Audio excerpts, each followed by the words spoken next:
Yo guys, check, kamusta mga idol? So ayan, mag-update tayo ngayong Webes. Mga Lodi, after lunch na. Grabe, kakauwi lang ni Jeblo.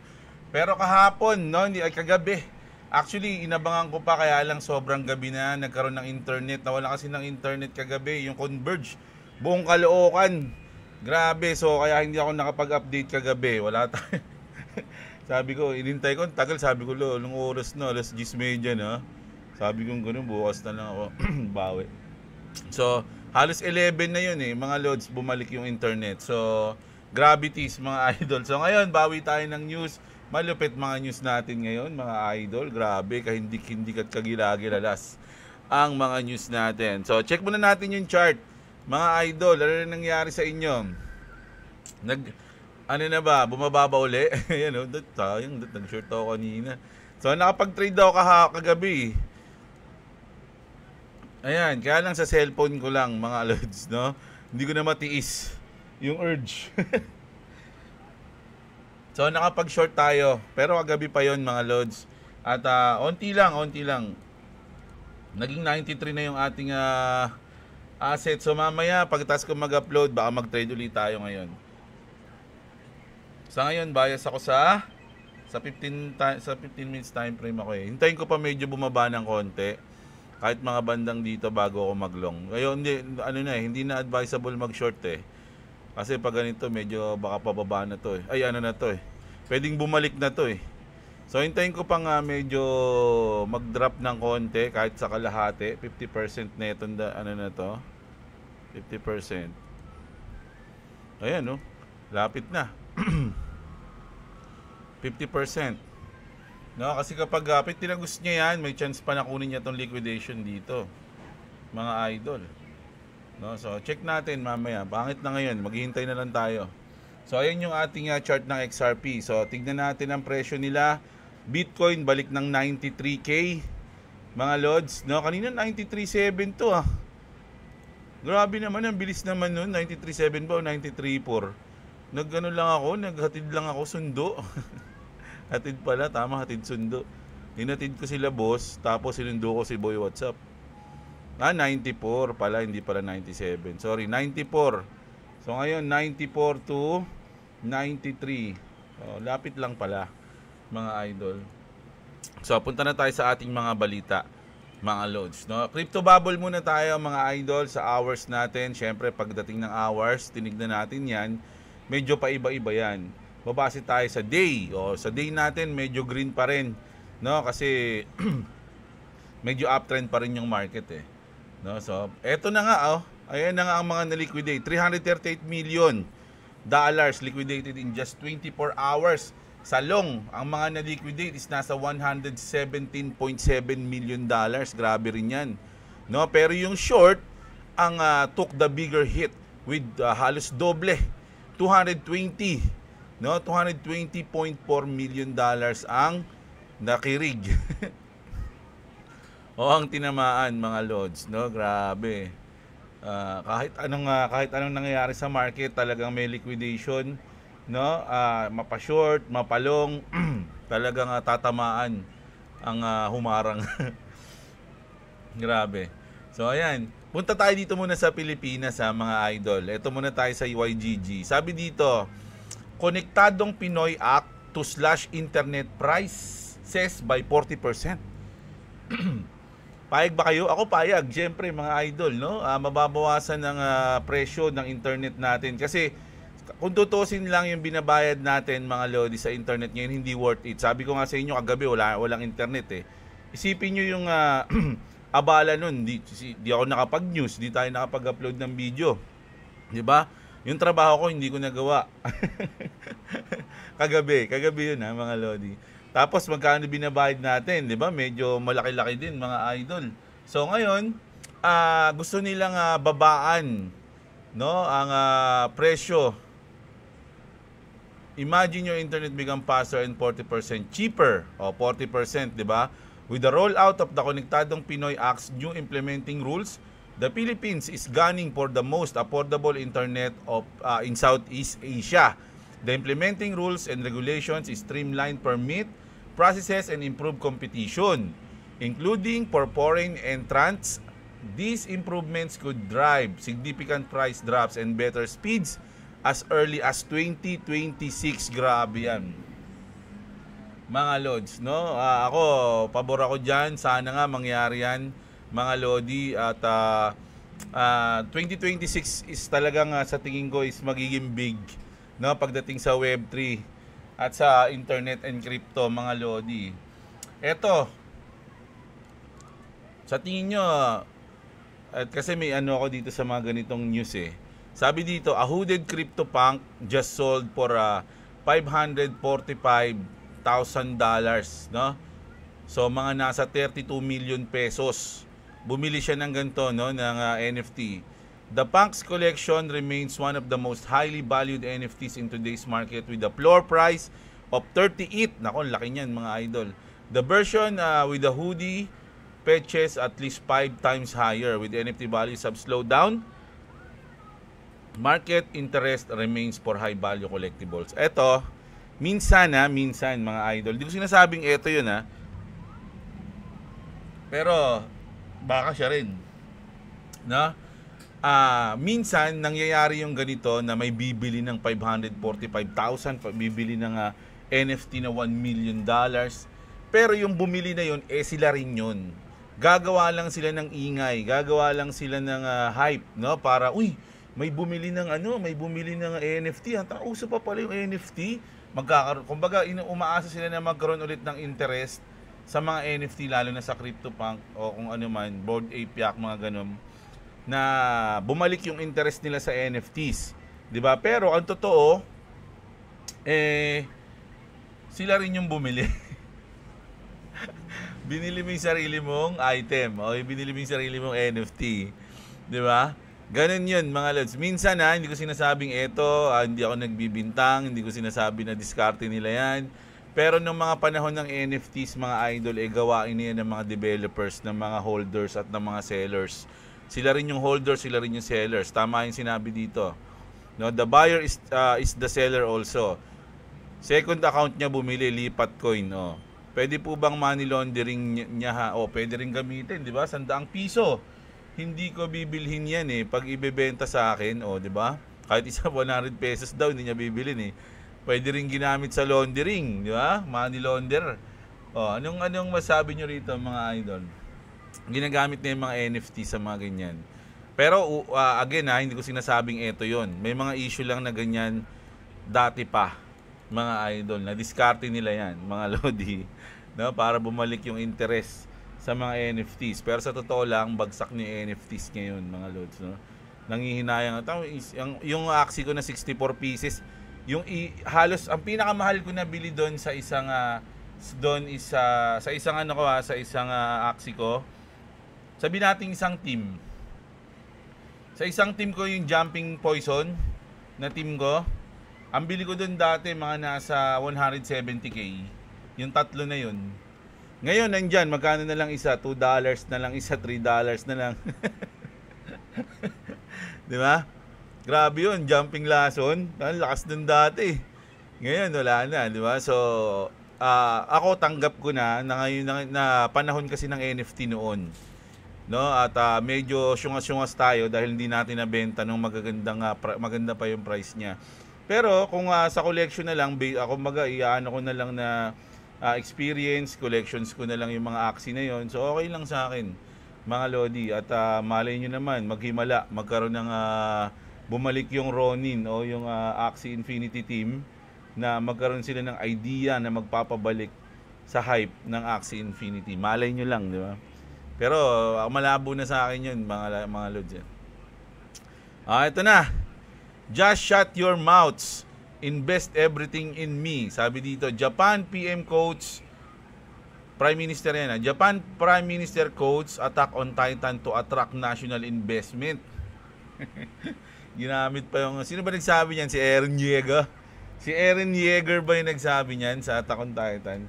Mga idol kunyari kahit na hindi kayo mahilig sa anime, no? Yung iba dyan, lalo na pag naboboring kayo, lalo na yung mga OFW natin, sa Netflix meron naman yan Panoorin niyo Attack on Titan. Ano ko yan? Recommended ko yan, mga Lods. Napakaganda ng palabas na yan o ng anime na yan. mga lods. No, kumbaga sa era ng mga telenovela dati, Korean novela, tas dito sa Pilipinas, tas bigla mong napanood yung yung Game of Thrones. Makikita mo yung level ng yung kalidad, no, ng series nung pag pinanood mo yung Game of Thrones sa mga telenovela dito sa Pilipinas. Putiragis yan, sobrang layo. Sobrang ganda ng Game of Thrones nun. No, parang ganito rin yung sa Attack on Titan. Although, kumbaga nung napanood ko yung Attack on Titan, parang yung genre niya, yung kakaiba yung istorya, sabi ko, wow, ang galing nito, mga idol. So, ayan. So, ginamit na ng Japan Prime Minister yung quotes.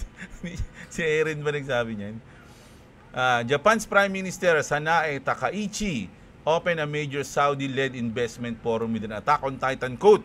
The Japanese Prime Minister declared, Japan is back. As she pitched Japan's economic revival, she emphasized growth through strategic spending and stronger physical discipline. She spoke before 1,000 global executives, mga idol, no? The Tokyo edition of Davos in the Desert. Ano to? Kasi to sa Saudi, mga idol. Highlighted deepening Japan-Saudi ties under Vision 2030 with both nations expanding supply chain and private sector cooperation pala, sorry. So, sobrang astig lang, no? Sabi dito, mas malaking benefit pag tumaas pa yung population growth rate nila para sa akin unless kasama yun sa mga goals nila. Isa yung Japan kasi, mga idol, sa mga medyo onti na lang yung population, mga lodi. At yung mga Japanese, mga idol, mahirap, kunyari mauubos yung hindi naman siguro mangyayari yun, pero yung lahi ng mga Japanese is parang sa akin sila maganda, malupit yung lahi nila, yung nila, yung mga tawag dito, yung mga historical nila na ginawa, tsaka yung ngayon, no, isa rin sila sa pinaka-advanced, 'di ba? So, kaya lang, ang problema sa kanila, yung population nila, medyo maliit. Tapos, ang dami rin sa kanilang mga mas matatanda, no? Yung matatanda na. Umaabot sa Japan ata yung pinakamarami. Actually, hindi ata sa Japan. Mas marami rin ata sa, hindi ko alam Pangalawa lang ata yung Japan yung napanood ko. Na merong 100 plus na years old na tao. No? So, ito na tayo. Eto, nako. Malupit to. Alam niyo yung balita natin na nakaraan na ginamit, no, yung pondo sa flood control, 'di ba? Parang ininvest siya sa crypto o sa Bitcoin. 'Di ba? Grabe. Mga lodi, ang tindi nun. So sabi dito ng chairperson na si Chiquito, the chairperson of the ICI Technical Working Group admitted that the Philippine government is limited in regulatory moves when the funds are converted to crypto. So, mindset na agad nila na, nako, mahirap yan. Pag pag pumunta na sa crypto, mahirap na yan. Hindi na namin, limited lang yung pwede namin gawin. Mga ganun, no? Kumbaga, condition na nila yung mga tao na baka hindi malutas yung kaso na yan. Pero for me, dapat hindi Alam niyo kung bakit? Kasi kapag ginagay sa crypto yun, trackable na yun Lahat na ng transaction recorded, no? Pagdating sa Web3, tapos sasabihin mo na limited na. Kung baka siguro, ewan ko sa inyo. The person we were able to recover the USDTs according to the AMLAC, Anti-Money Laundering Council, was purely because of cooperation. O hingi ulit kayong tulong sa Binance. 'Di ba? Pagkatapos yung i-ban yung Binance dito, pag nagkakaroon ngayon ng problema pagdating sa mga Web3, crypto something, doon kayo hingi ng tulong, 'di ba? Ang lupit ng mukha nyo rin no? The crypto exchange holding the USDT linked to one of the personalities, I think the Discayas, cooperated with us. So we were able to recover those funds. But with the other exchanges, paano nga kasi pinagbaban nyo kasi? Di ba? If they do not respond to our request, there is nothing we can do because we don't exercise jurisdiction over them. Isipin nyo nung sa Binance, mga idol, tinulungan pa sila niyan O ngayon, paano ngayon kung sa ibang crypto exchange na, 'di ba? Wala, ano talaga eh, no? Ewan ko. Pero sa tingin ko kaya yan mga lodi kasi ano yan eh, crime. Yung mga crypto exchange pagdating sa crime, makikipag-ugnayan yan kasi gusto rin nila malinis yung ano nila, 'di ba? Yung platform nila. Alam nga namang magiging ugali nila, uy, pag may crime na nangyari, ginamit yung exchange natin, wag tayo makipag-cooperate. Ganun ba 'yun? 'Di ba? Siyempre hindi mga loads, no? Sa akin lang 'yun, opinion ko na kapag dating sa crime, pag iniimbestigahan, dapat nakikipag-cooperate yung mga crypto exchanges kasi it means kapag di sila nakipag-cooperate parang kasali sila, 'di ba? Parang kasabwat sila sa krimen na nangyari. So sa akin dapat tanggalin na tong ICI na to, lamang silbi yan eh. Kinainan diyan. Bumuo niyan yung ano rin yung boss battle na eh. Kaya na yan. Hindi nyo na mababawi ba yan mga lods? Ano sa tingin nyo? O ayan. Ito naman tayo. Punta na tayo sa ating foreign. SEC Chair Paul Atkins confirmed crypto innovation exemption coming in January. Nako. The SEC is pushing new crypto rules despite major Wall Street warnings. Regulators are moving toward a friendlier digital asset frameworks even as traditional exchanges fear competitive disadvantages. A decade-long wait is over. Less fear, more clarity, more growth. The US is officially opening the gates for BTC and crypto. Nako, etong pag talaga yan na-aprobahan o yung law natin lumabas na, ito lang talaga hinihintay mga idol, for me. Ito yung parang pinaka magpapalipad sa kahit ano pang ganda ng news, kung wala pa yung batas, wala mga lods. Mayroon pa rin mga doubts o uncertainty yung mga investor. Kasi kung ikaw yung mga malaking investor, sabi ko nga, ba't ka mag-i-invest sa isang bagay na walang rules o walang batas? Parang ano yan, kumbaga nasa wild west kayo niyan pag ganyan, di ba? So, for me, pag lumabas yung Clarity Act natin, yun na yun pinakamalupit mga idol. Abangan natin yan. Speaking, tokenization isn't coming, sabi dito ni Paul Atkins ulit, no? It's here. Alam niyo, naalala ko, nung 2024 pa, kumbaga, actually, hindi pa nga nananalo yung Ripple nun eh. Sa kaso nila sa SEC, si Gary Gensler pa yung chairman nun. Parang unang-una kong narinig yung tokenization sa Ripple kila Brad Garlinghouse. Yung tokenization na yan, ganyan, lahat mato-tokenize. Narinig ko yun sa kanila, hindi ko narinig sa iba yun. So parang noon, nung sila yung nagsasalita, parang walang pumapansin nun kasi nga syempre may kaso pa sila. Wala, panalo nyo muna yung kaso nyo, ganyan, ganito, ganyan. No, tas nung nanalo na sila, unti-unti na yan, bigla nang babanggitin ng mga iba-ibang tao na, uy, tokenization, ganito, ganyan, grabe. O, baga parang sabi ko, wow, antindi nun Kumbaga dati parang hindi pinapansin, no? Nung sa Ripple, sila pa yung nagsasalita, ngayong nanalo na sila, tas inadapt na yung crypto, saka natin naririnig yung mga ganito ngayon, di ba? SEC Chair Paul Atkins just went on Fox Business and called tokenization the way the world will be. Grabe. Not in 10 years, but maybe in just a couple of hours.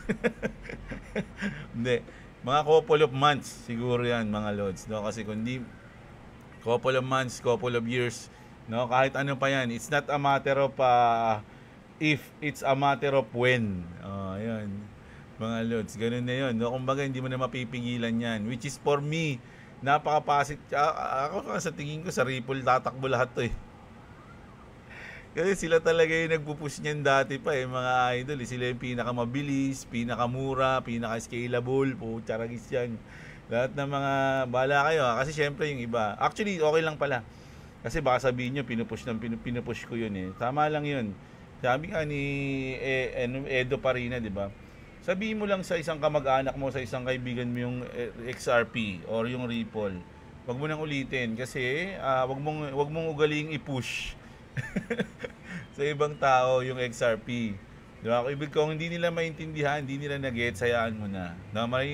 Malalaman nila o maintindihan nila yan, pero huli na yung lahat. Ikaw yung maalala agad nila. Uy, di ba sinabi mo sa akin yan dati?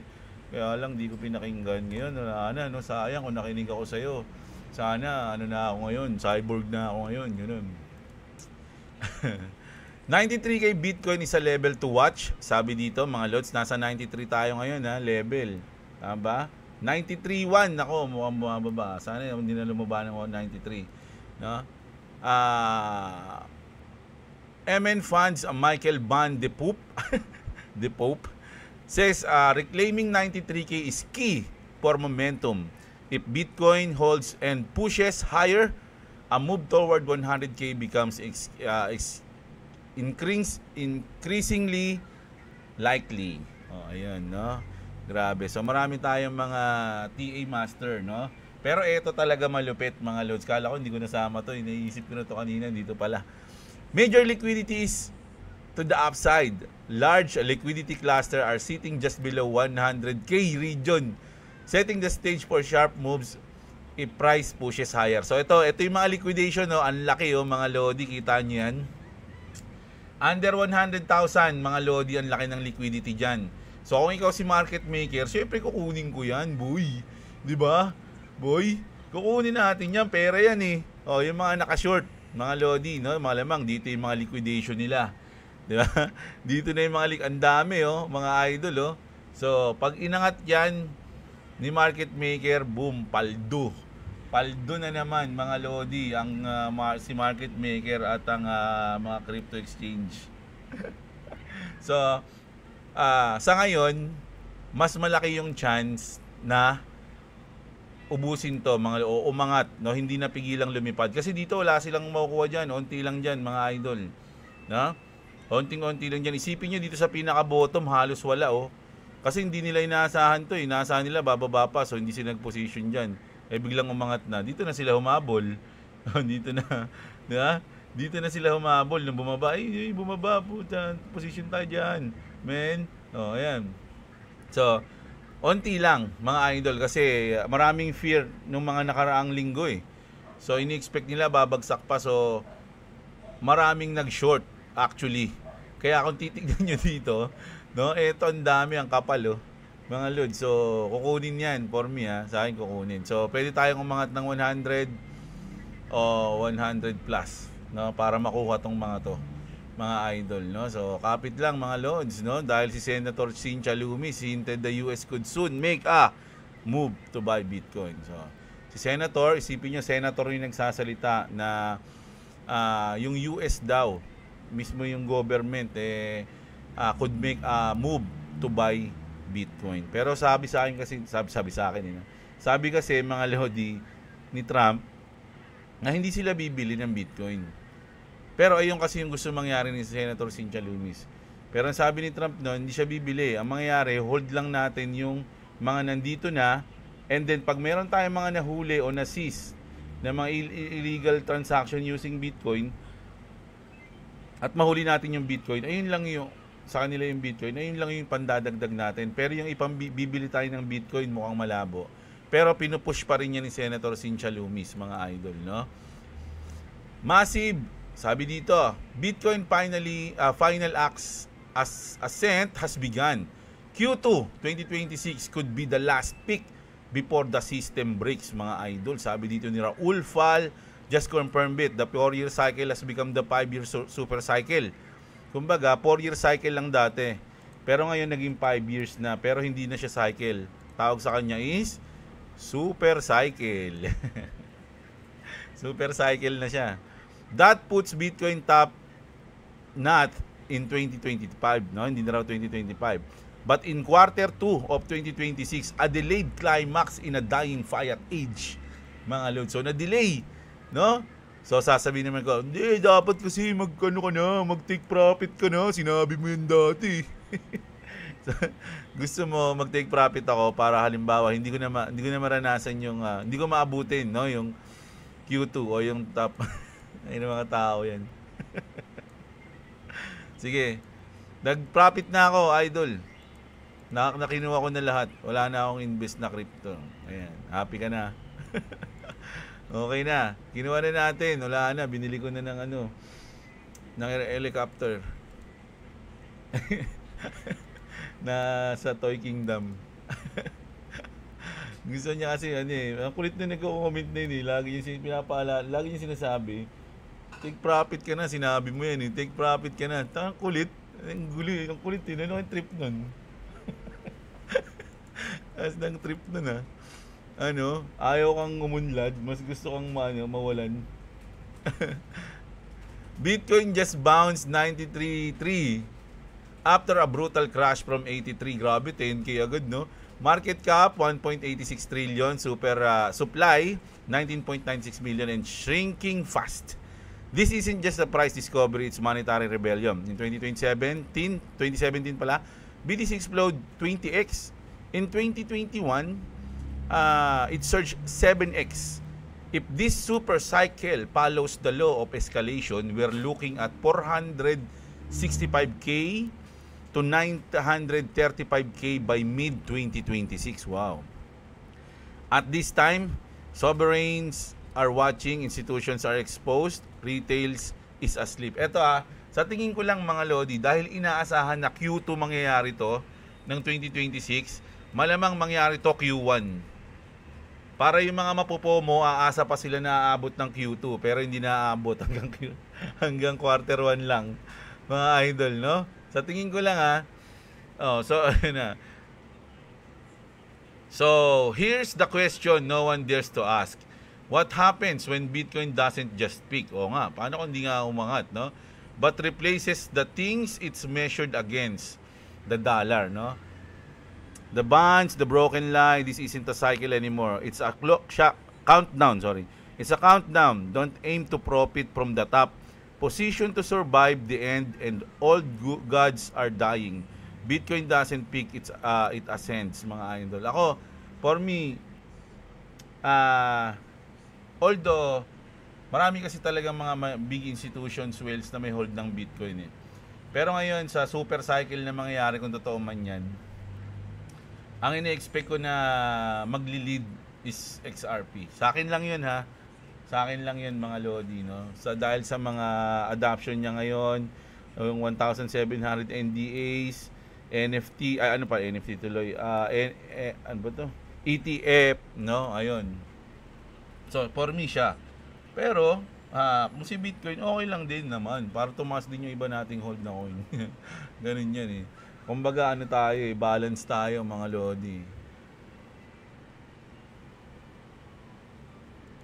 Speaking of 2026 dito, alam nyo lahat na ngayon ang prediction 2026 eh, no? Tama, baka magulat kayo, December biglang dyan lumabas yung peak, no? Something massive is brewing for 2026. Pong Lee, ang ganda ng pangalan. Pong Lee just revealed that major US banks want to partner with MicroStrategy simply because they are the largest corporate Bitcoin holder on earth, no? Yung mga bangko daw, sabi ni Pong Lee, gusto makipag-partner sa MicroStrategy, yung kay Michael Saylor, no? And remember what Saylor said, the story of 2026 will be major banks accepting Bitcoin. Dito kasi mga Lodi, dito ako parang na-awkwardan eh.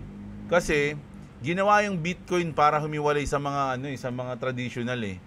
Mga Lods eh, traditional banks, 'di ba? Kaya ginawa 'yun para doon, para mismong tao, kumbaga people yung nagko-control, hindi kino-control ng mga bangko, ng government. Pero ngayon, ba't parang gusto nila, yung kumbaga yung reason kung ba't ginawa si Bitcoin salungat na ngayon yung nangyayari. 'Di ba? Kaya nga ginawa 'yun para humiwalay eh. Pero ngayon parang gusto nilang sila mismo yung gustong magsama doon. Salungat yun sa reason kung ba't ginawa si Bitcoin. Nagets nyo ba mga idol? Ayun lang yun sa akin ha. Siguro may iba silang reason, pero ganun yung nakita ko eh. Connect the dots, banks are knocking, MicroStrategy is the gateway. Institutional adoption is accelerating faster than anyone expected. 2026 is lining up to be a historic year for Bitcoin. So, ang dahil pa rin nag-hype nag-hype sa Bitcoin ngayon, pero kung titignan natin mabuti, pag susumahin natin yung pangyayari, parang ganun nga, for me lang naman siguro yun, nabaliktad din ginagawa ngayon mga Lodi. Imbis na humiwalay tayo, kumbaga humiwalay yung Bitcoin, community o yung mga tao yung masusunod, hindi mga bangko. Tas ngayon, si Michael Saylor pa yung nagsasabi, yung ano to, puon to ng mga maxi, si Michael Saylor. Yung puon ng mga maxi pa yung parang sobrang mali. Kumbaga salungat nga doon sa reason kung ba't ginawa si Bitcoin yung ginagawa niya ngayon. Yeah? Ayun yun lang yung sa akin. Ano man sabi niyo dyan mga idol? UK passes law officially recognizing crypto as a property. So ito malaking bagay ito mga idol, no, na pag may crypto ka ano ko yan, property ko yan mga lodi. Hindi lang basta-basta yan. A billionaire market insider just leaked what's really happening behind the scene. Sabi dito, they're not pumping crypto yet. Bakit daw mga lods, di pa nila pinapump yung crypto? Bakit? BlackRock, Tesla, Apple, Nvidia, all buying silently. They're preparing for the biggest financial shift in history. Bitcoin will replace fiat. No, ito dapat hindi Bitcoin nakalagay dito, dapat nakalagay diyan crypto. No? Kasi lahat naman gagamitin. Yan na crypto, di ba? Crypto, sabi niya Bitcoin. Bitcoin will replace fiat. Dollar era is ending, no? Yung fiat daw. In the next 2 to 3 months, you will see massive announcements. US Strategic Reserve, corporate buys, trillions incoming. When it starts, it won't stop. Bitcoin 400k, altcoins 100x. Mga loads, no? Isipin nyo, magwa 100x yung mga hold nyo na coins, no? Imagine, meron akong 20k times 100. Ano lang, example lang. Boom, meron akong 2M. No? Sa mga 20k ko. Bawat 20k ko na in-invest, no? Pero syempre hindi yan. Speculation lang nila yan, mga loads, no? Tapos ito. Breaking, experts are closely watching XRP, anticipating a significant climb to $100 for higher. Or higher? Wow. Nako, mukhang ito yung mga prediction na. Kasi alam nyo, pag nag-news ako dito mga idol, minsan hindi ako yung naghahanap ng news. Meron akong may naghahanap ng news for me, and then binibigay lang sa akin. So freestyle to kumbaga. This positive outlook is supported by Ripple, growing network and partnership across the United States. Crucially, XRP distinguishes itself as the only crypto that boasts full legal clarity in the US. Totoo yan, mga lodi. XRP lang, no? Sabi nga nila, di ba? Ito, dapat alam nyo to. Na, kung magkakaroon ulit ng, kunyari, biglang bumaligtad yung SEC, biglang naging hindi na siya pro-crypto, lahat pwede niyang kasuhan. Lahat pwede niyang paimbestigahan na coins o na crypto, na project. Pero yung XRP hindi niya na pwedeng kasuhan. Kumbaga, simula nung nanalo yung XRP, tapos na. Kumbaga, malinis na siya. Malinis na siya sa kaso, wala na. Kumbaga, XRP lang sa lahat ng coins yung tapos na. Kumbaga, na-finish na pagdating sa mga kaso-kaso o sa mga imbestigahan na ganyan. Kasi nanalo na sila. Mga idol, kung sakaling maging negative man ang gobyerno ng mundo sa crypto, ligtas na si XRP sa imbestigahan kasi tapos na siya. Pinanalo niya na yung laban niya na yun, mga lods, no? Siya lang nag-iisa, mga lodi, wala nang iba. Di ba? Saan ba ako natapos? Crucially, XRP distinguishes itself as the only crypto that boasts full legal clarity in the US, mga lodi, no? Siya lang, which is expected to boost investor confidence and drive substantial market interest. Totoo yun. Halimbawa, ikaw, big investor ka, mag-i-invest ka ng billion, trillion. Tapos, halimbawa, mag-i-invest ako sa ganitong coins. Halimbawa, sa Solana or something, Ethereum, o kung ano man. Sige, mag-i-invest ako dyan sa coins na yan. And then, biglang kinasuhan yung coins na yun. Babagsak yun, mga idol. No? Yung asset mo, yung invest mo kasamang babagsak dun. So, wala na yung risk na ganun pag sa XRP ka nag-invest. Kasi, wala na, hindi na siya makakasuhan. Tapos na siya eh. Full legal na siya eh, mga loads eh. Wala na siyang wala nang mga haka-haka na, uy, baka bumaba yun pag pinasuhan. Wala nang ganun, mga lods, no? So, sabi dito, which is expected to boost investor confidence and drive substantial market interest. Kasi nga, kumbaga, legit na yung investigahan, yung i-investan mo. Diba? Meme coins making people millionaires and you missed it. But don't worry, you are not late yet. The next wave is about to happen on the XRP ledger. Rako will start trading very soon. So, be sure to follow Chiquito. O, ayan, follow nyo raw siya. Pero, ayun yung pinaka-point nung sinabi dito, no, na yung XRP, talagang, ano na yan, legal na yan, mga idol, no? Panalo na yan, pinanalo na nila yung kaso nila. So, wala nang dapat alalahanin pa. Brad Garlinghouse. Nako, ito, kanina ata to, kagabi. No, sabi dito mga idol, Brad Garlinghouse just said the quiet part out loud. Sabi niya, Ripple CEO Brad Garlinghouse calling 2026 the most bullish year in crypto history, Jeblo. Kaya ba't ka mag-take profit ngayong 2025? And the reasoning is absolutely explosive for XRP. Kaya ba't ka mag-take profit ngayong 2025? Laging ganun yung naririnig ko sa utak ko kapag iniisip ko mag-profit ngayong 2025 kapag nakikita ko yung mga ganitong news. Here's why his statement matter more than people realize. The giants are here, Franklin Templeton, BlackRock, Vanguard. These aren't crypto-curious funds, mga idol, no? These are institutions that decide where global capital flows. No? So, hindi lang basta-bastang mga institution yan, mga lodi. Talagang dyan umiikot ang mundo.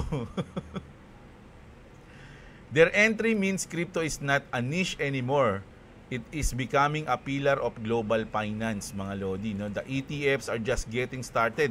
Brad expects crypto ETFs to grow well beyond 1 to 2% of the entire ETF market. Let that sink in. The ETF market is over $10 trillion, mga idol. ETF market, tas makukuha mo yung 1 to 2% ng 10 trillion. Even a small share following into crypto becomes a liquidity hurricane. No? Early inflow shows something massive pent-up demand. Not hype, not retail mania, but institutional appetite. And yes, Brad explicitly said that demand is showing up in XRP products as well. This signals what comes next when BlackRock, Vanguard, and Franklin Templeton lock onto asset class. No? They don't nibble. They reshape the entire market structure, mga lodi. Grabe. Grabe na to, mga idol. And the XRP is now officially part of the structure. XRP ETFs, Ripple Prime, G-Treasury, RLUSD, DNA Protocol, Global Licensing, Institutional Corridors, the groundwork is done. Mga idol, sa dami niyan, mga lodi, imagine kung mag-i-invest ka. Kung meron kang nakitang coins na maganda, check mo. Yung iba bang, yung mga coins ko ba, may mga ganito? May mga ganitong project o may mga ganitong partner o may mga ganitong pinagtagumpayan? Ayan. O, hindi. Sige, magmi-meme coins na lang ako. Ayan, ganun. Diba? Brad isn't making a prediction. He's telling you what the data already shows. 2026 won't just be bullish. It will be the capital rotation event the XRP community has waited a decade for.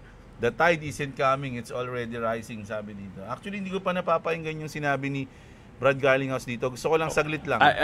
What's your take on this too? Do you think the ETF floor was overhyped? Definitely no.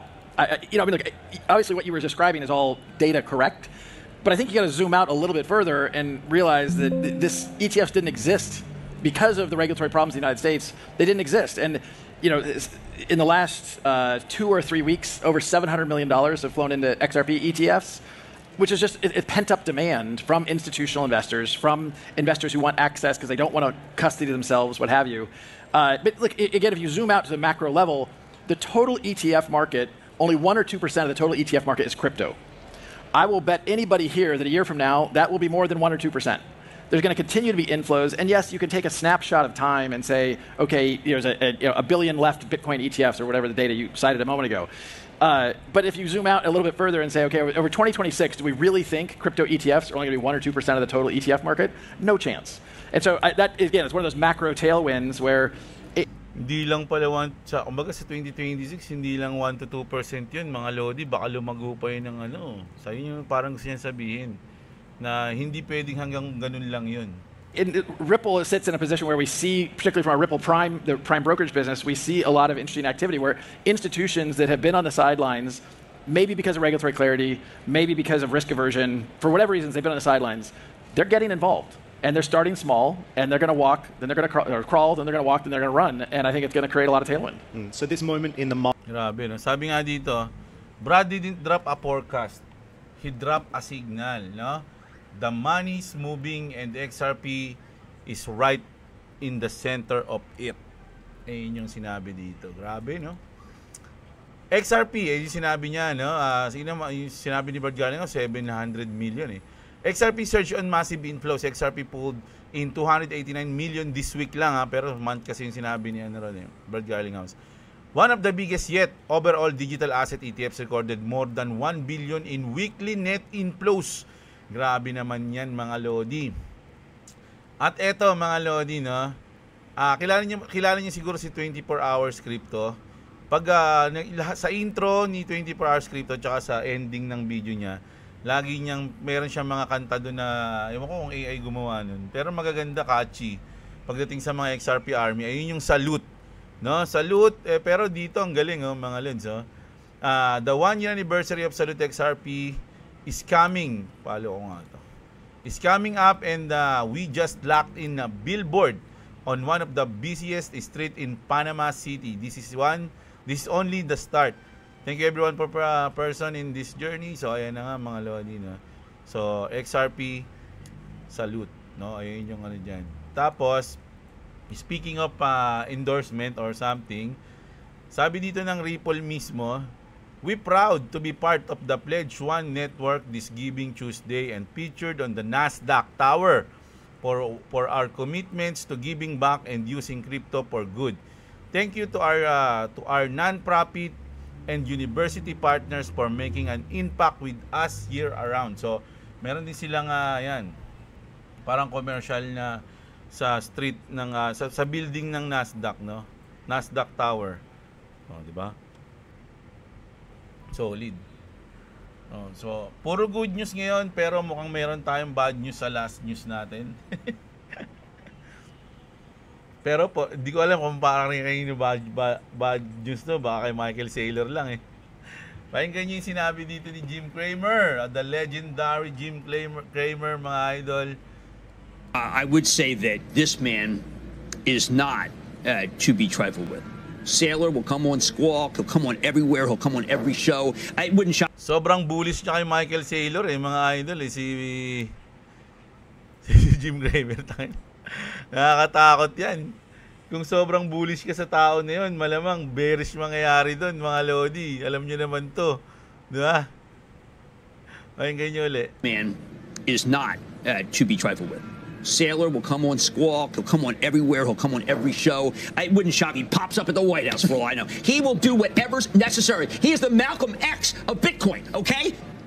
Malcolm X, right? Yes. By any means necessary, he will defeat the shorts.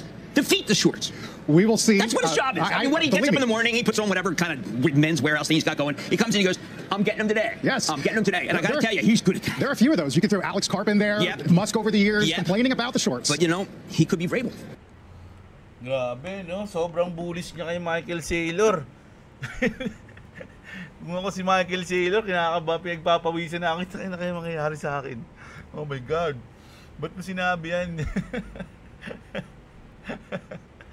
So, ayan. Ayun yung news natin ngayong umaga at actually hapon na pala. Pasensya na kayo, hindi tayo nakapag-news kagabi kasi nga, yun nga po, walang internet eh. Mga Lodi, nanood lang kami ng movie na dinownload ko pa dati pa. No? So, ayun. Kita-kits tayo. Huwag nyo kalimutang i-like yung video natin. Subscribe sa mga hindi pa nakasubscribe. At sa mga gustong manalo ng pang Noche Buena ni Clovis Gaming, mga Lodi, mag-subscribe kayo sa channel niya. malapit na yung raffle niya ngayong December. So napakalapit na mga idol. Subscribe kayo dito sa channel ni Clovis. Tapos i-raffle niya lahat ng mga nag-subscribe. 5 tao bibigyan niya ng pang Noche Buena, which is 500 pesos. Di ba? So gagasto si Boy WhatsApp sa mga nag-subscribe sa kanya, mga idol na. So yan, kita-kits tayo. At syempre sa mga wala pang crypto exchange dyan, mga Lodi, andyan yung link natin ng BitGet sa description. Malupit yung BitGet. Mga idol, matindi, maganda, simple lang, madaling gamitin. Andyan din yung, andyan yung mga link sa description, mga Lods. No? Check nyo na lang. So yun, kita-kits tayo mamayang gabi, mga idol. Maraming salamat sa inyo. Magandang araw sa inyo, mga kapatid. At What's up? What's up? Subscribe to Clovis Gaming and subscribe to Jebla. If you want to subscribe to me, it's a link in the description. Also, there's bonus and discounts in the link in the description. And if you heard that, just don't turn your volume up, okay? Just peace.